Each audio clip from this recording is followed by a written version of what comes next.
ವಿಧಾನ ಪರಿಷತ್ತಿನ 6 ಸ್ಥಾನಗಳಿಗೆ ಜೂನ್ 3ರಂದು ಚುನಾವಣೆ ಜರುಗ್ತಾ ಇದೆ. ನಾನು, ಮಂಜೇಗೌಡರು, ಅಣ್ಣಿಗಿರಿಯವರು, ಹರಿಪ್ರಸಾದ್ ಅವರು ನಾವೆಲ್ಲ 3 ಪದವೀಧರ ಕ್ಷೇತ್ರ, 3 ಶಿಕ್ಷಕರ ಕ್ಷೇತ್ರದ ಚುನಾವಣೆಗಳು ಏನು ಜರುಗ್ತಾ ಇದ್ದಾವು ಎಲ್ಲ ಕಡೆ ಪ್ರವಾಸವನ್ನು ಮಾಡಿದ್ದೇವೆ.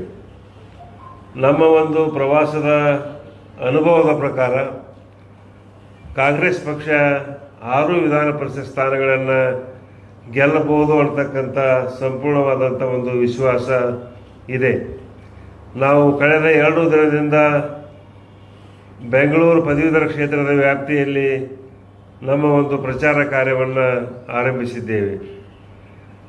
ಬೆಂಗಳೂರು ಪದವೀಧರ ಕ್ಷೇತ್ರದಲ್ಲಿ ಈ ಹಿಂದೆ ನಾವು ಕಂಡಿದ್ದಿಲ್ಲ.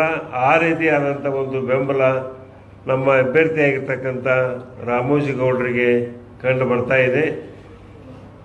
ರಾಮೋಜಿಗೌಡರು ಏನು ಕಳೆದ 2 ಚುನಾವಣೆಯಲ್ಲಿ ಸ್ವಲ್ಪ ಮತದಿಂದ ಹಿನ್ನಡೆಯನ್ನು ಅನುಭವಿಸಿದರು.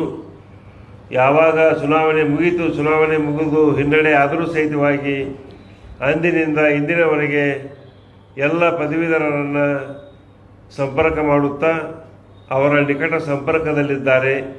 ಉದ್ಯೋಗ ಮೇಳಗಳನ್ನು ಜರುಗಿಸುವುದರ ಮುಖಾಂತರ ಸಾವಿರಾರು ಪದವೀಧರರಿಗೆ ಉದ್ಯೋಗ ಒದಗಿಸ್ತಕ್ಕಂಥ ಒಂದು ಕಾರ್ಯವನ್ನು ಮಾಡ್ಯಾರ.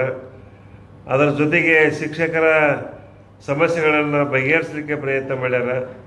ವಿಶೇಷವಾಗಿ ಕಳೆದ 1 ವರ್ಷದಿಂದ ಈ ಮತದಾರರ ನೋಂದಣಿ ಕಾರ್ಯದಲ್ಲಿ ಸಕ್ರಿಯವಾಗಿ ಭಾಗವಹಿಸಿ ಹೆಚ್ಚಿನ ಪ್ರಮಾಣದಲ್ಲಿ ನೋಂದಣಿ ಮಾಡಿಸ್ತಕ್ಕಂಥ ಕಾರ್ಯವನ್ನು ರಾಮೋಜಿಗೌಡರು ಮಾಡ್ಯಾರ.